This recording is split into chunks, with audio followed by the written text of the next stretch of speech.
बिस्मिल्लाहिर्रहमानिर्रहीम। अस्सलाम वालेकुम नाज़रीन, मैं हूं अहमद फवाद और आप देखते हैं मुझे मेरे यूट्यूब चैनल और फेसबुक पेज पर। नाज़रीन, आज की इस व्लॉग में शहबाज शरीफ और एस्टेब्लिशमेंट के दरमियान जो डील हुई है, इस हवाले से बहुत अहम और एक्सक्लूसिव तफसीलात हैं जो कि मैं आपके साथ शेयर करने जा रहा हूँ। इमरान खान साहब की हुकूमत वाकई जाने वाली है, क्या डील हुई है, नवाज शरीफ के जो राब्ते हैं, ख़ास तौर पर आर्मी चीफ और नवाज शरीफ दोनों का एक ही दिन में फ़ोन करना, परवेज़ इलाही के साथ परवेज़ इलाही को क्या चौधरीयों के साथ मामला तय हुए हैं। और ख़ास तौर पर नाज़रीन, इस तमाम तर सूरत हाल के ऊपर वज़ीर-ए-आज़म इमरान खान साहब की जानिब से एक रद्द अमल भी सामने आया है। वो क्या है, इमरान खान साहब क्या करने जा रहे हैं, उसकी तफसीलात भी आज के इस व्लॉग में आपके साथ शेयर करूँगा। सबसे पहले वो सारी जो खबरें हैं वो मैं आप तक मैं शेयर कर दूँ कि डील की जो बातें हैं ये क्या चल रही हैं। तो मामला नाज़रीन शुरू हुआ था एतजाज़ अहसन साहब से। एतजाज़ अहसन साहब की जानिब से सबसे पहले ये चीज़ बताई गई थी, निजी टीवी के एक शो में जो है वो उन्हें लिया गया था और वहाँ पर वो ये कहते हैं कि नवाज शरीफ की डील जो है वो हो चुकी है। और उस बयान में नाज़रीन उन्होंने इशारतन दो जर्नेलों की तरफ जो है वो इशारा किया। और वो जो दो जर्नेल थे, उन्होंने तो खैर इशारा किया, बहरहाल उनके नाम जो है जो मुझे समझ आई वो मैं आपके सामने रख देता हूँ। एक तो आर्मी चीफ जनरल बाजवा साहब और दूसरे जो अभी नए तैनात होने वाले DGISI हैं जनरल नदीम साहब, उनकी तरफ था कि इनसे जो है वो उनकी डील हो चुकी है। अच्छा, फिर दूसरे नंबर पर क्या चीज़ सामने आती है, दूसरी जो खबर सामने आती है वो है रऊफ कुरासा साहब, सीनियर सहाफ़ी एंकर तजियाकार हैं। बहुत सारे उन्हें लोग पसंद भी करते हैं, बहुत सारे लोग उन्हें पसंद नहीं भी करते। बहरहाल दूसरे नंबर पर वो क्या खबर देते हैं, वो ये खबर देते हैं कि नवाज शरीफ की और एस्टेब्लिशमेंट की जो दूरियां हैं वो ख़त्म हो चुकी हैं और शहबाज शरीफ को वज़ीर-ए-आज़म बनाया जो है वो जाएगा। इस चीज़ के ऊपर इत्तफाक हो चुका है और नवाज शरीफ भी इस मामले के ऊपर मान चुके हैं। वो भी शहबाज शरीफ को अब कहते हैं कि ठीक है, एस्टेब्लिशमेंट के साथ अगर डील होती है, डील हो रही है तो ठीक है, आप ही जो है वो वज़ीर-ए-आज़म बन जाएं, क्योंकि एस्टेब्लिशमेंट को नवाज नहीं बल्कि शहबाज शरीफ जो हैं वो कबूल हैं। और इस हवाले से नाज़रीन इन हाउस तब्दीली नहीं बल्कि नए इलेक्शन की तरफ जाने के लिए भी जो मामलात हैं वो तय हुए हैं। अच्छा, एक तो वो ये चीज़ कहते हैं।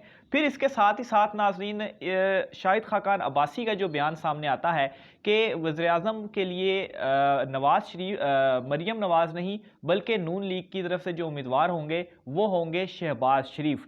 अब इस हवाले से भी रऊफ कुरासा साहब ये कहते हैं कि ये जो बयान शाहिद खाकान अब्बासी ने दिया है वो खुद से नहीं दिया, ये बयान नवाज शरीफ की मर्जी से ही दिया गया है, क्योंकि शाहिद खाकान अब्बासी ज़ाती तौर पर खुद भी उनके कुछ क्लैशेज़ हैं, वो भी कुछ ज़्यादा पसंद नहीं करते शहबाज शरीफ को। तो ये हो नहीं सकता कि वो खुद से नाम लें, उन्होंने ये जो नाम है वो भी नवाज शरीफ की मर्जी से ही लिया है। अच्छा, फिर इसके बाद एक और ख़बर जो कि बहुत ज़्यादा इस वक्त गर्दिश कर रही है शहर इक़्तिदार में, वो ये है कि तकरीबन 30 से ज़्यादा लोग ऐसे हैं जो कि नून लीग में शमूलियत के लिए तैयार हो चुके हैं। और इनमें ज़्यादातर जो लोग हैं वो 22 पंजाब से हैं, फिर उसके बाद 6 कोई KPK से और एक जो है वो कराची और बलूचिस्तान से उनका ताल्लुक है।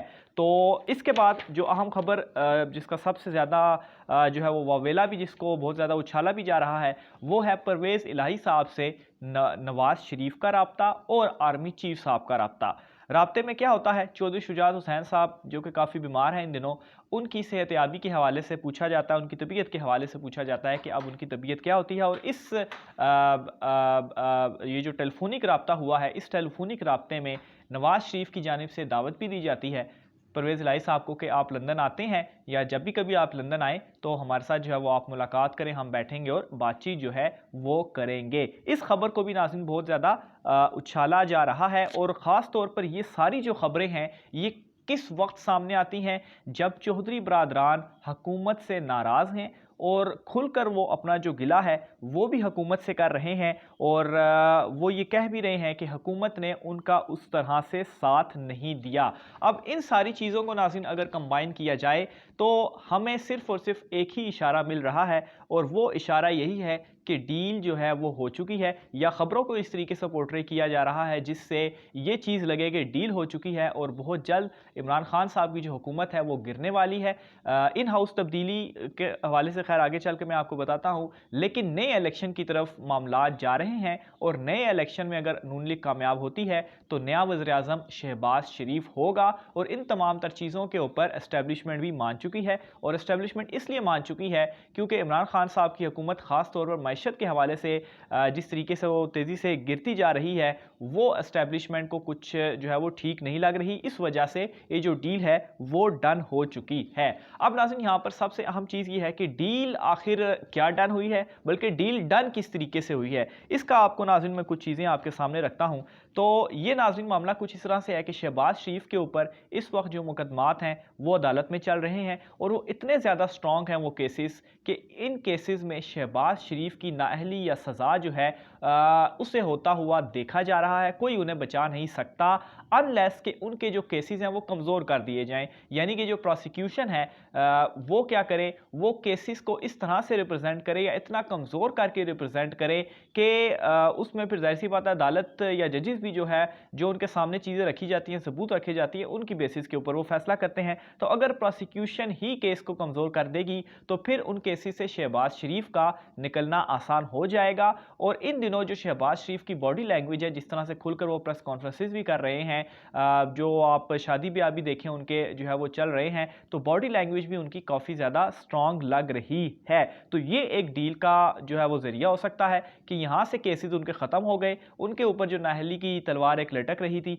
वो ख़त्म हो गई। नवाज शरीफ के हवाले से भी है कि उनका जो नाअहली वाला जो 62F के हवाले से एक तशरीह वाला मामला है वो भी सुप्रीम कोर्ट में आइंदा 7 दिनों में दरख्वास्त दायर हो जाएगी और फिर उसकी तशरीह की जाएगी कि ये कितने साल तक नाअहली जो है वो हो सकती है। बहरहाल शहबाज शरीफ की तरफ आते हैं तो ये केस अगर कमज़ोर हो गए, नाअहली ख़त्म हो गई, तो ये उनकी जो डील है वो डन हो गई, यानी कि वो सज़ा भी नहीं मिलेगी, नाअहली भी नहीं होगी, तो वो आइंदा इंतखाबात जीतकर वज़ीर-ए-आज़म जो है वो बन सकते हैं। अब नाज़रीन यहाँ पर एक और सवाल भी ये पैदा होता है कि आखिर ये जो डील है ये क्यों की जा रही है नवाज लीग के साथ। तो इसका नाज़रीन एक जो ताना बाना मिलता है वो मिलता है अमरीकी लॉबी के साथ। अमरीकी लॉबी इस वक्त मुकम्मल तौर पर मुतहरिक है और अमरीकी लॉबी इस वक्त ये चाहती है कि किसी तरीके से इमरान खान साहब की जो हुकूमत है वो गिरा दी जाए और कोई नई हुकूमत लाई जाए जो उनके साथ मिलकर काम करे, क्योंकि इमरान खान साहब ने क्या किया था, उन्हें एब्सोल्युटली नॉट कहा था। तो एक ताना बाना तो नाज़रीन यहाँ से मिलता है।